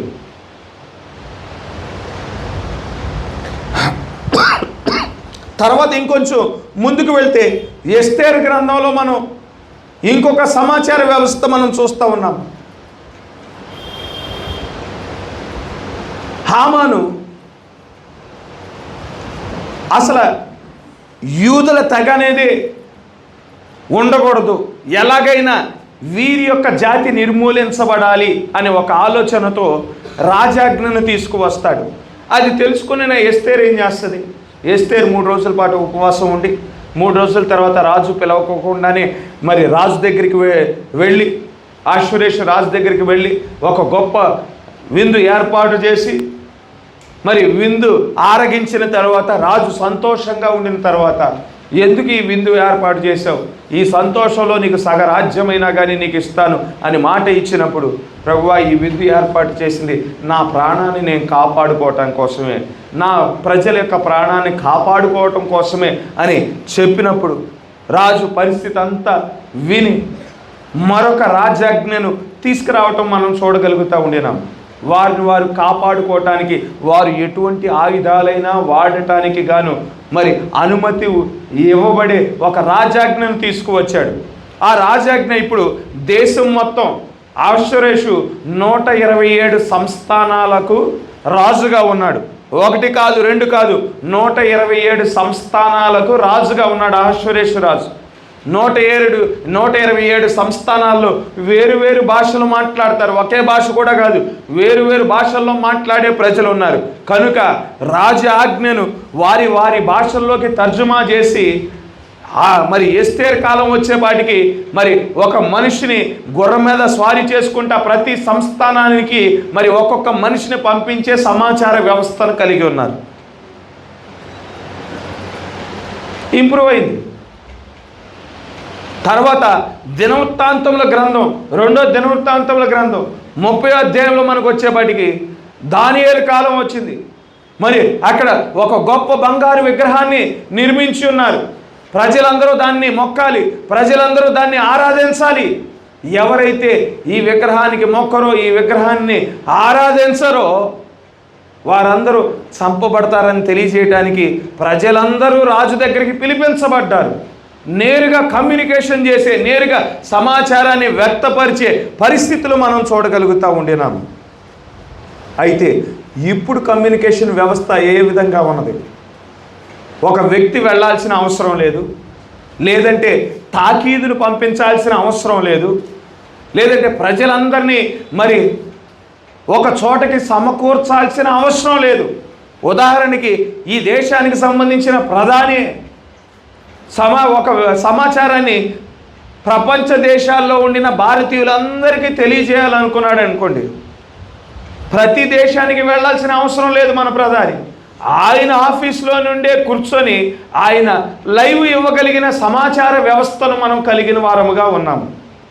ఎక్కడికి వెళ్ళాల్సిన అవసరం లేదు, ప్రజలు కూడా ఎక్కడికి రావాల్సిన అవసరం లేదు. ప్రతి ఒక్కరికి వారి ఫోన్లు ఉన్నాయి, ప్రతి ఒక్కరి ఇంట్లో వారి టీవీలు ఉన్నాయి, ప్రతి ఒక్కరికి వారి ఇళ్లలో రేడియోలు ఉన్నాయి.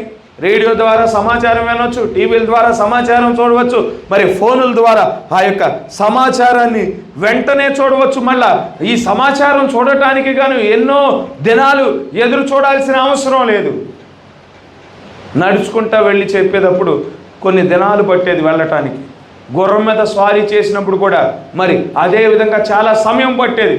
కానీ ఇప్పుడు మరి కొన్ని సెకండ్ల వ్యవధిలో వీడియో వెళ్ళిపోతూ ఉన్నది, సమాచారం వెళ్ళిపోతున్న పరిస్థితులు మనం చూడగలుగుతూ ఉండినాము.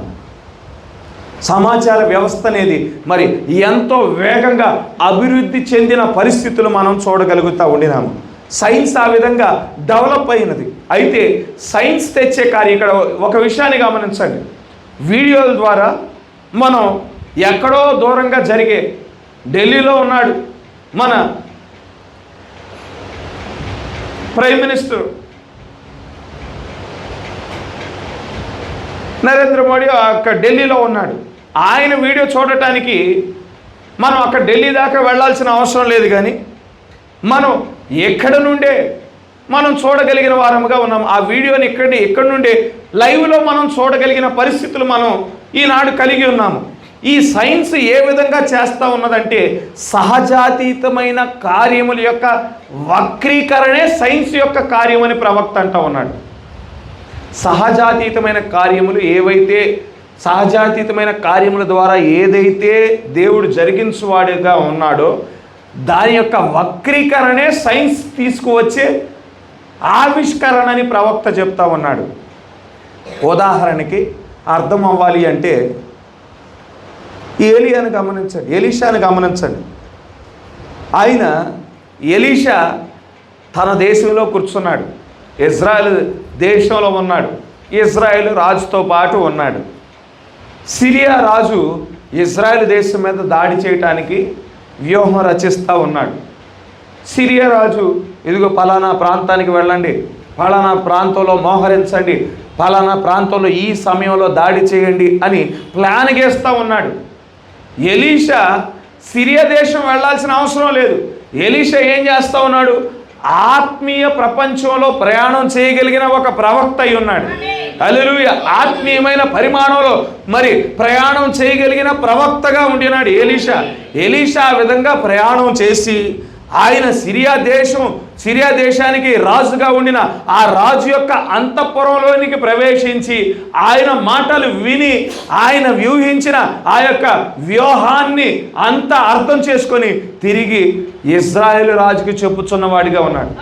సిరియా దేశపు రాజు ఏ వ్యూహం పనినా కానీ అక్కడ ఇజ్రాయేలు సైన్యం రెడీగా ఉంటా ఉన్నారు, మాటు వేస్తూ ఉన్నారు, ప్రతి వ్యూహాన్ని తిప్పికొడతా ఉండినారు. ఎందుకంటే ఎలీషా ఆత్మీయమైన పరిమాణంలో ప్రయాణం చేయగలిగిన వాడిగా ఉండి ఉన్నాడు.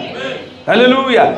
ఇప్పుడు ఆ కార్యాన్ని వక్రీకరించి మరి స్పై క్యాములు, సైన్స్ ఏం చేస్తూ ఉన్నది, సహజాతీతమైన మరి కార్యములు చేయలేదు కదా సైన్స్ ఏం చేస్తూ ఉన్నది, మరి అక్కడ మరి నిఘా కెమెరాలు, మరుగుగా ఉంచబడిన కెమెరాలు, మరి గూఢాచారులు పెట్టడం. సైన్యం ఏం చేస్తుంది, నిఘా కెమెరాలు పెట్టడం. సైన్స్ ఏం చేస్తుంది, డ్రోన్లు పంపించడం. మరి రహస్యంగా మైకులు, సహజాతీతమైన కార్యము చేయగలిగిన దాన్ని వక్రీకరించటమే సైన్స్ చేయగలిగేది.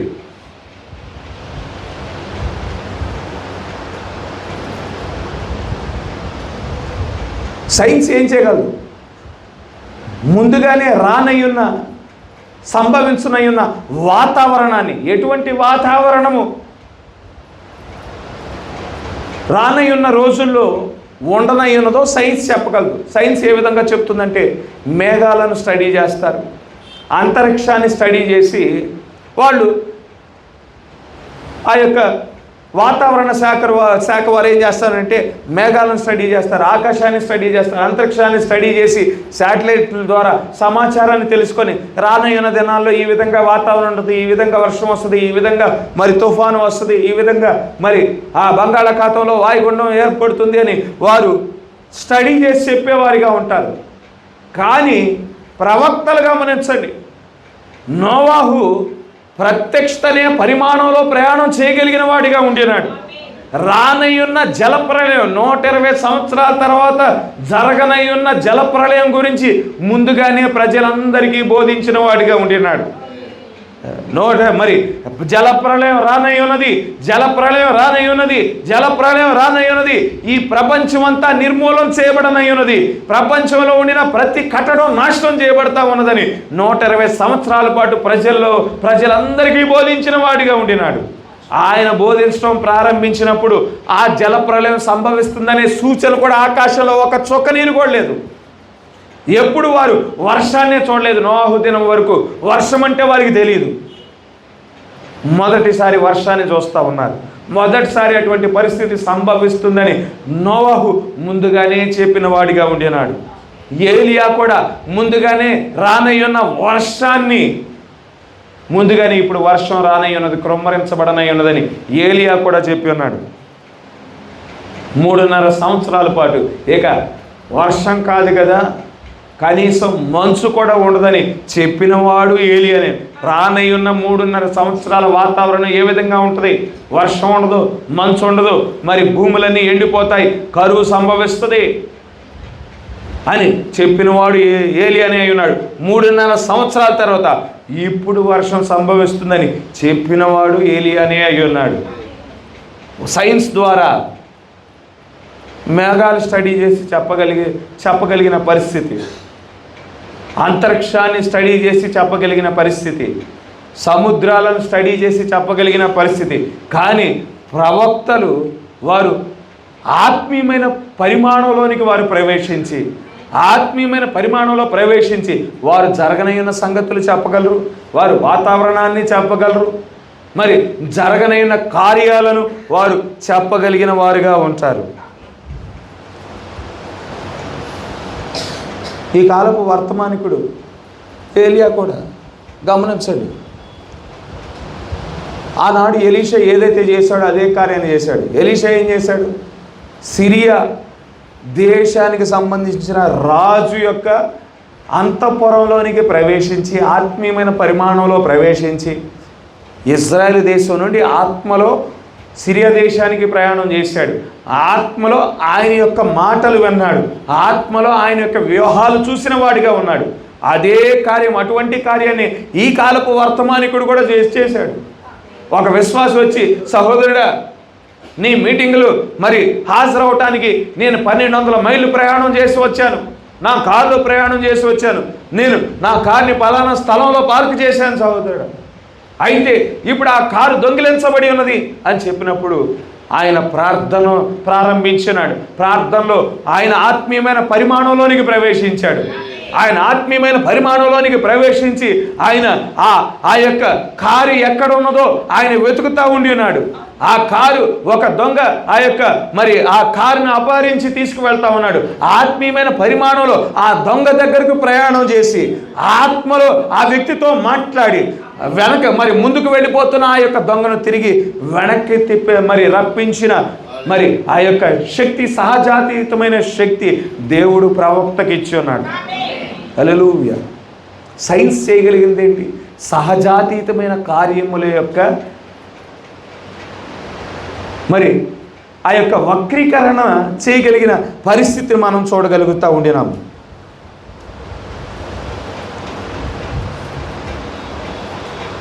గమనించండి, ఈనాడు మనకి ఈ ప్రశస్తమైన వర్తమానం మనకి ఇవ్వబడి ఉన్నది.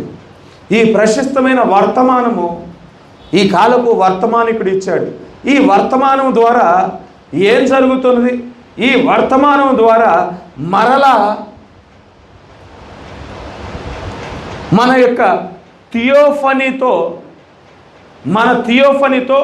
మన సమాచార వ్యవస్థను తిరిగి నెలకొల్పబడటానికి మనకి ఈ వర్తమానం ఇవ్వబడి ఉన్నది. సర్వశక్తుడైన దేవునితో, సర్వాంతర్యామి అయిన దేవునితో, సర్వజ్ఞానము కలిగిన దేవునితో మన సమాచార వ్యవస్థను తెరవబడటానికి గాను, నెలకొల్పబడటానికి గాను ఈ వర్తమానం ఇవ్వబడిందనే విషయాన్ని మనం గుర్తించవలసిన వారమై ఉన్నాము. ఈనాడు ప్రపంచ దేశాలు, అమెరికా దేశం ఏం చేస్తుంది? అమెరికా దేశం గత 50-60 సంవత్సరాలుగా అమెరికా దేశం ఏం చేస్తూ ఉంది? అమెరికా దేశము రష్యా మీద నిఘా పెడతా ఉన్నది. రష్యా ఏం చేస్తుంది? రష్యా ఎటువంటి ఆవిష్కరణలు చేస్తూ ఉన్నది? రష్యా ఎటువంటి కదలికలు కలిగి ఉన్నదో గూఢాచారం చేస్తూనే ఉంటుంది. అందుకు గాను అమెరికా దేశం ఏం చేస్తుంది?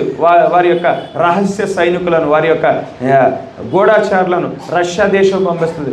వారు రష్యా దేశంలోనికి ప్రవేశించి సైలెంట్గా మరుగ్గా వారు రష్యా అధికారులు చేస్తున్న కార్యాలు, రష్యా సైన్యం చేస్తున్న కార్యాలను వారు గమనించే వారిగా ఉంటారు.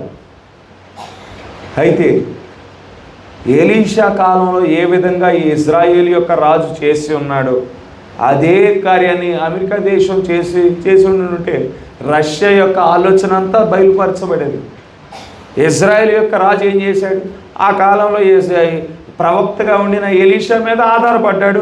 ఎలీషా ఆత్మ పరిమాణంలో ప్రవేశించి సమాచారాన్ని తెలుసుకున్న వాడిగా ఉన్నాడు. అమెరికా దేశంలో ఒక 40 సంవత్సరాల క్రితం, ఒక 50 సంవత్సరాల క్రితం ఆ యొక్క దేశంలో ఎలీషా ఏ ఆత్మ అయితే కలిగి ఉన్నాడు, ఏలియా ఏ ఆత్మ అయితే కలిగి ఉన్నాడు, అదే ఆత్మ కలిగిన ప్రవక్త ఉండినాడు.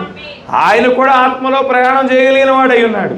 ఆ ప్రవక్త నిజమైన ప్రవక్త, దేవుని ప్రవక్తని గుర్తించి ఆయనను అంగీకరించి ఆ ఏలియా మీద ఆధారపడి ఉంటే రష్యా యొక్క కదలికలు కూడా చెప్పగలిగి ఉండేవాడు.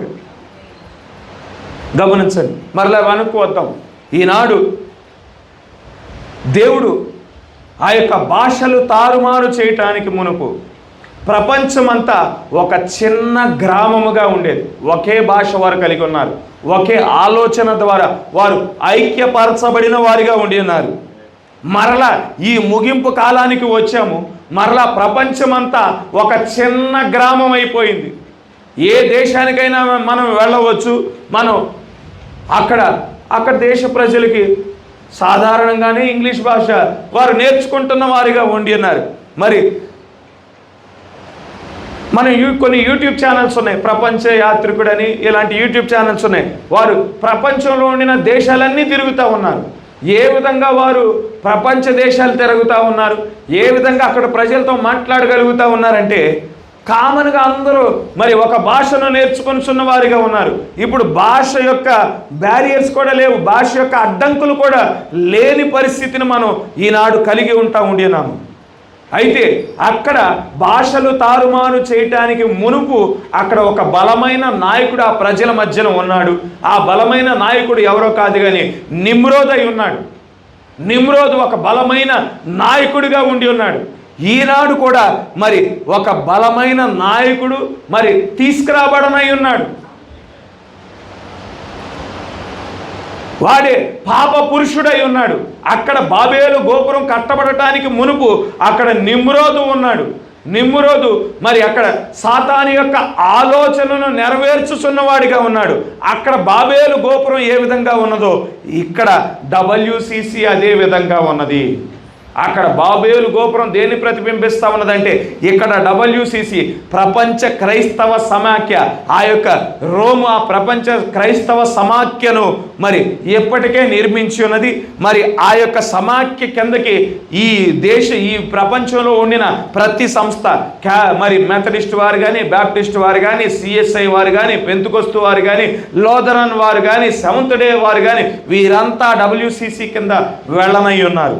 దీనంతటికి నాయకుడిగా పోపు ఉండనై ఉన్నాడు. మరి వధువు కొనుక్కోబడిన తర్వాత ఆ పోపుకి మరి ఒక గొప్ప అధికారము ఇవ్వబడనై ఉన్నది. ఈ ప్రపంచంలో 10 శక్తివంతమైన దేశాలు ఉండనై ఉన్నాయి. వధువు కొనుక్కోబడిన తర్వాత 10 శక్తివంతమైన దేశాలు వారు ఏం చేయనై ఉన్నారంటే ఈ పోపుకి సమస్తమైన అధికారం ఇవ్వనై ఉన్నారు. అప్పటికే ప్రపంచవ్యాప్తంగా ఒకటే కరెన్సీ వస్తుంది. అప్పటికే ప్రపంచవ్యాప్తంగా ఒకటే మతం వస్తుంది.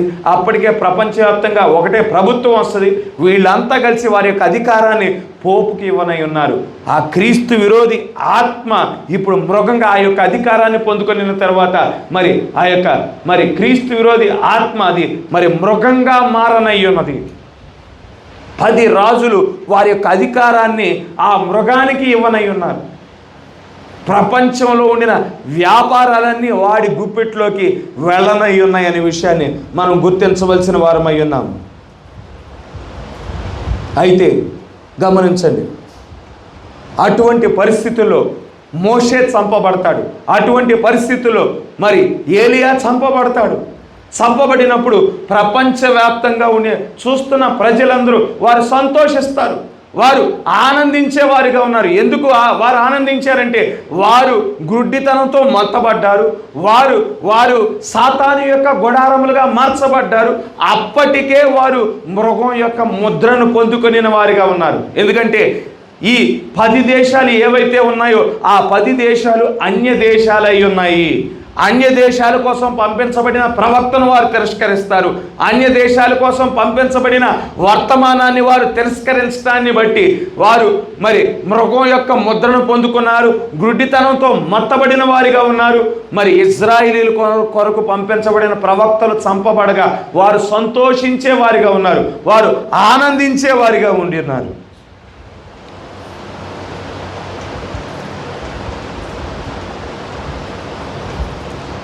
ఏ ఏలియా గురించి అయితే, ఏ మోషే గురించి అయితే వారి బైబుల్ స్కూల్స్లో వారు చదువుకున్నారు, ఆ ఏలియా ఆ యొక్క మోషే వారి కళ్ళెదురుగా చంపబడుతున్నప్పుడు వారు ఆనందించుతున్న వారిగా ఉన్నారు. యేసుక్రీస్తు వారు వచ్చినప్పుడు ఏ కార్యమైతే జరిగిందో అదే కార్యము ఏలియా మోషే వచ్చినప్పుడు జరుగును. ఏ క్రీస్తు కోసమైతే పరిసయ్యులు ఎదురు చూశారో, ఏ క్రీస్తు కోసమైతే సద్దుకయ్యులు ఎదురు చూశారో, ఏ క్రీస్తు కోసమైతే శాస్త్రులు ఎదురు చూశారో ఆ క్రీస్తు వచ్చినప్పుడు ఆయనను గుర్తించలేదు. ఆయనను గుర్తించకపోగా వారే స్వయంగా రోము చేతికి అప్పగించి ఉన్నారు, పాపుల చేతికి అప్పగించి ఉన్నారు. ఆయన యొక్క మరి ఆయనకి మరణాన్ని కలుగజేసిన వారిగా, మరణానికి అప్పగించిన వారిగా ఉండినారు. మోషే ఏలియాల గురించి ఈ బైబిల్ స్కూల్స్లో ప్రపంచ దేశాల్లో ఉండిన సంస్థలందరూ చదువుతారు. ఆ మోషే ఏలియా ప్రవక్తలు వచ్చినప్పుడు వారు స్వయంగా వారే చంపి వారిని బట్టి ఆనందించు వారిగా ఉంటారు. గమనించండి, వెంటనే లైవ్లో ఆ యొక్క సమాచార వ్యవస్థ బలంగా ఉండటాన్ని బట్టి, కమ్యూనికేషన్ సిస్టమ్ మరి ఈ ముగింపు కాలంలో బలంగా ఉండటాన్ని బట్టి వారు లైవ్లో ఈ యొక్క జరిగిన సంభవాలన్నీ వారు చూచేవారిగా ఉంటారు. ఈ యొక్క సమాచార వ్యవస్థ క్రమేపీ డెవలప్ అయింది. ఒకనాడు మరి యుద్ధాలు జరిగేటప్పుడు మరి యుద్ధాలు గురించిన సమాచారము, ఇదిగో శత్రువు వస్తూ ఉన్నాడు, మరి శత్రువు పొంచి ఉన్నాడు, శత్రువు సమీపిస్తూ ఉన్నాడు, జాగ్రత్త అని తెలియజేయడానికి మరి ఇదివరకు రోజుల్లో ఏం చేసేవారు, మరి ఆ యొక్క అడవుల్లో నుండి పొగను మరి వదిలేవారు, ఒక మంటను మరి పైకి వదిలేవారు. ఆ యొక్క పొగను చూసినప్పుడు మన శత్రువు వస్తూ ఉన్నాడు అని గుర్తించి జాగ్రత్త పడేవారు. పంపించిన సిగ్నల్ని జాగ్రత్తగా గుర్తించితే శత్రువు యొక్క కదలికను వారు గుర్తించి శత్రువు మీదకి దాడి చేసేవారు. ఆ పంపించిన సిగ్నల్ గుర్తించలేకపోతే ఎక్కడో ఎవరో మంట కాచుకుంటున్నారులే, చలిమంట కాచుకుంటున్నారులే అని అనుకొని ఉండినప్పుడు ఇక శత్రువు వారి మీదకి దాడి చేయటం అవకాశం ఉంటుంది. మరి ఇంకొంచెం దినాలు అయిపోయిన తర్వాత మరి శబ్దాల ద్వారా, ఆ యొక్క డ్రమ్ముల శబ్దాల ద్వారా, బాకా శబ్దాల ద్వారా సమాచారాన్ని తెలియజేసే పరిస్థితులు సంభవించాయి. తర్వాత గుర్రం మీద స్వారీ చేసే పరిస్థితులు వచ్చాయి. తర్వాత పావురాలకు సమాచారం కట్టి పంపించే పరిస్థితులు సంభవించాయి. ఇక తర్వాత ఫ్యాక్స్ వచ్చేసినాయి, తర్వాత ఫోన్లు వచ్చేసినాయి. ఇప్పుడు మరి శాటిలైట్ సిగ్నల్స్ కూడా వచ్చాయి. ఫోన్ వ్యవస్థ కూడా కొన్నిసార్లు శత్రువు ఏం చేస్తాడు, నిర్వీర్యం చేస్తాడు, ఫోన్ వ్యవస్థను పని చేయకోకుండా చేస్తాడు. ఇప్పుడు నేరుగా శాటిలైట్ ఫోన్లు వచ్చేసినాయి. సెల్ ఫోన్ సిగ్నల్ కూడా కొన్ని ప్రాంతాల్లో ఉంటుంది, సిగ్నల్ కొన్ని ప్రాంతాల్లో ఉండదు. కానీ ఇప్పుడు కొత్త సమాచార వ్యవస్థ వచ్చేసింది. మరి ఎలాన్ మస్క్ కొత్త సమాచార వ్యవస్థను తీసుకొచ్చి ఉన్నాడు, శాటిలైట్ ఫోన్ అంట. ఇక ఈ భూమి మీద ఏ ప్రాంతంలో ఉన్నా కానీ సిగ్నల్ లేకపోవటం అనేదే ఉండదు. కనుక ఈ ఎలాన్ మస్క్ ఏం తీసుకొచ్చాడంటే శాటిలైట్ సిగ్నల్ వచ్చేసింది. అందుకే ఆయన అమెరికాలో కూర్చొని యుక్రెయిన్ వాళ్ళకి సిగ్నల్ ఇస్తూ ఉన్నాడు. ఇదిగో నా సిగ్నల్ ఉపయోగించుకోండి, ఫోన్ సిగ్నల్ మీరు వాడుకోవడానికి అనుమతి ఇస్తూ ఉన్నాను. మీరు ఏ ప్రాంతంలో ఉన్నా, మరి ఏ అడవుల్లో ఉన్నా కానీ, ఏ నదుల్లో దగ్గర ఉండినా కానీ మీకు సిగ్నల్ రాకపోవటం అనేదే ఉండదు. ఎందుకంటే దీనికి టవర్లు అవసరం లేదు, డైరెక్ట్గా ఆకాశంలో అంతరిక్షంలో ఉండిన శాటిలైట్ ద్వారానే మీరు సిగ్నల్ పొందుకుంటారు అని అటువంటి వ్యవస్థకు మనం ఈనాడు డెవలప్ అవటం చూడగలుగుతూ ఉండేలాము. అయితే గమనించండి, అటువంటి పరిస్థితుల్లో ఈ కాలపు వర్తమానికుడు ఒక వర్తమానాన్ని తీసుకువచ్చి ఉన్నాడు. ఈ వర్తమానం మనం ఎవరితో కమ్యూనికేషన్ ఛానల్ని ఓపెన్ చేస్తుంది అంటే మన సృష్టికర్తతో కమ్యూనికేషన్ ఛానల్ ఓపెన్ చేస్తూ ఉన్నది. మన సమాచార వ్యవస్థ మన సృష్టికర్తతో ఓపెన్ చేస్తూ ఉన్నది. ఆయన దగ్గర నుండి మనం ప్రేరేపణ పొందుకోవటానికి, ఆయన దగ్గర నుండి మనం ప్రత్యక్షత పొందుకోవటానికి, ఆయన యొక్క నడిపింపును పొందుకోవటానికి గాను ఈ వర్తమానము సమాచార వ్యవస్థను ఓపెన్ చేయటం మనం చూడగా ఒక ఛానల్ ఓపెన్ చేయబడటం. మనకి మన దేవునికి మధ్యన మరి ఛానల్ ఏమిటి అంటే ఈ వర్తమానమే అయ్యున్నది. ఈ వర్తమానం పైన విశ్వాసమే మరి ఆ యొక్క కమ్యూనికేషన్ ఛానల్ ఓపెన్ చేయబడటం మనం చూడగలుగుతూ ఉండినాం. ఒకనాడు అవ్వ ఆదాములు దేవునితో ఆ యొక్క కమ్యూనికేషన్ ఛానల్ వారు కలిగి ఉండేవారు. ఆ యొక్క ఛానల్ దేవునితో మరి సంప్రదింపులు జరిగించడానికి, దేవునితో మాట్లాడటానికి, దేవుని యొద్ద నుండి ప్రత్యక్షత పొందుకోవటానికి విశ్వాసం అనే ఛానల్ని వారు ఆ యొక్క ఛానల్ని వారు కలిగి ఉండేవారు. ఆ విశ్వాసము ద్వారా అవ్వ ఆదాములు దేవుని ద్వారా నడిపించబడేవారు, దేవుని యొద్ద నుండి ప్రత్యక్షత పొందుకునేవారు, మరి దేవుని యొక్క ఆ దైవికమైన నడిపింపును వారు కలిగి ఉండేవారిగా ఉన్నారు. ఎప్పుడైతే వారు వాక్యాన్ని విసర్జించిన వారిగా ఉన్నారు, వాక్యాన్ని సందేహించిన వారిగా ఉన్నారు, దేవునితో కమ్యూనికేషన్ ఛానల్ కట్ అయిపోయి ఇప్పుడు ఎవరితో కమ్యూనికేషన్ ఛానల్ నెలకొల్పబడింది? అవ్వ మరియు సర్పం మధ్యన కమ్యూనికేషన్ ఛానల్ నెలకొల్పబడింది. ఇక దేవుని మాటలు వినటం లేదు, కానీ ఆమె సర్పం యొక్క మాటలను అంగీకరిస్తుంది. దేవుని యొక్క మాటలు వినేటప్పుడు ఆమె ప్రవర్తన వేరేలాగా ఉన్నది, ఆమె ఆలోచన వేరేలాగా ఉన్నది, ఆమె చూసే విధానము వేరేలాగా ఉన్నది. కానీ ఎప్పుడైతే సర్పంతో కమ్యూనికేషన్ ఏర్పాటు చేయబడి ఉన్నదో, నెలకొల్పబడిందో, ఆమె ఆలోచనలు మారిపోయాయి. ఇంతకు మునుపైతే మరి ఆ బుద్ధి జ్ఞానములు ఇచ్చు చెట్టు నుండి వచ్చిన ఆ యొక్క ఫలములు చూసినప్పుడు ఆమెకు భయం కలిగేది. కానీ ఎప్పుడైతే సర్పంతో కమ్యూనికేషన్ ఏర్పాటు చేయబడి ఉన్నదో, ఆ యొక్క ఫలములు చూడటానికి రమ్యముగా ఉన్నాయంట, తినటానికి మంచివిగా కనిపించాయంట. దేవుని వాక్యాన్ని సందేహించడం మొదలుపెట్టింది, దేవుని యొక్క మాటను సందేహించడం మొదలుపెట్టింది. ఏ కమ్యూనికేషన్ ఛానల్ అయితే మరి నాశనము చేయబడిందో, దేవుడు అక్కడ నోహు దినాలలో, ఆ యొక్క నిమ్రోదు దినాలలో వారి కమ్యూనికేషన్ వ్యవస్థను దేవుడు అక్కడ అభ్యంతరపరిచాడు. ఎందుకంటే వారు దేవుని ఆలోచనలు నెరవేర్చకుండా వారు ఏం చేస్తూ ఉన్నారు, ఒక పట్టణాన్ని నిర్మించడానికి వారు ఆలోచన కలిగి ఉన్నారు. ఎటువంటి పట్టణం? మన పట్టణం ఈ భూమి మీద సెంటర్ ఆఫ్ అట్రాక్షన్గా ఉండాలి, మన పట్టణం దగ్గరికి వచ్చి అందరూ మరి పన్ను చెల్లించాలి, ఇదే పట్టణం భూమి మీద గొప్ప పట్టణంగా ఉండాలి.